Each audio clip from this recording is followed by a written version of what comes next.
Hi, this is Chris Lopez from Mountain View, and I just wanted to reach out to all the 5th grade teachers and propose an idea.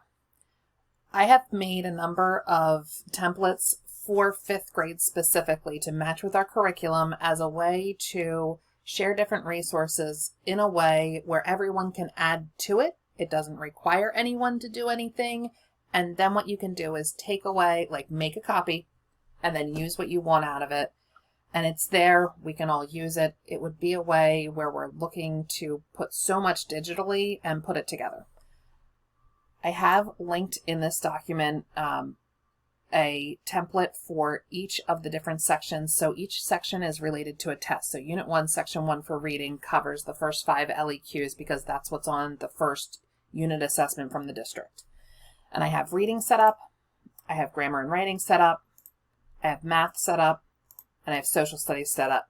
And then I ran out of time. So there's a blank template where you could go in and make it. So the other topics I thought we might need would be science, handwriting, and spelling that I just haven't completely flushed out a template for them yet.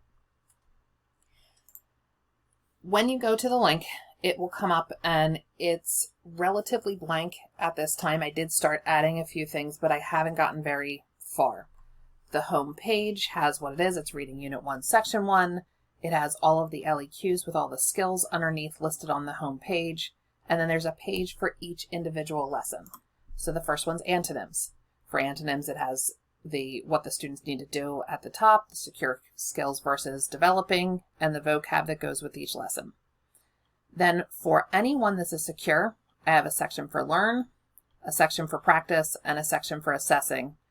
And then for any that are developing, it's just the learn and practice, but no assessment because we wouldn't need to.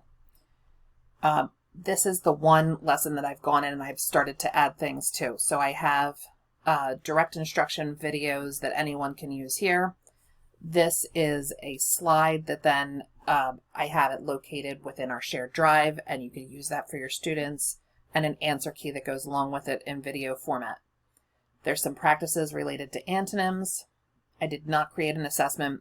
And then for learning, that same slide that was up above, but this time the instruction is focusing on analogies, which is the developing skill. Now, all of this, it's just go in. You say, do you know what? I have something else that I use for antonyms, and it's great. Go ahead and share it to help each other out, especially changing from what we might do in person to what we need to do digitally, thinking in that mindset to have everything here help each other out. So once you get to this, at any time, you would be able to say, okay, I like what's here. There's certain things that I'd take away, and you want to make it your own. You need to go to these 3 buttons here, duplicate the site, and then that will allow you, when you duplicate the site, rename it and change what folder it's in and just make a copy for yourself in your own folder. Once it's then just in your folder, you can make any changes you want. That would be the time to delete and take away things that you don't want to use. So this, as it is here, is more for us to help to just share with each other anything that we're comfortable with sharing. Then after you make the duplicate site and it's your own, that would be where you start paring down, focusing on what you want to focus with and making it specific to you. Now, you don't need to do this. I'm planning to use it with my students, so I want to have things like fun Bitmojis of myself. So all of this is completely optional. I put it together hoping that with all of the changes that we have, that this would be something that would be useful for not just myself, but for us to go ahead and work with each other.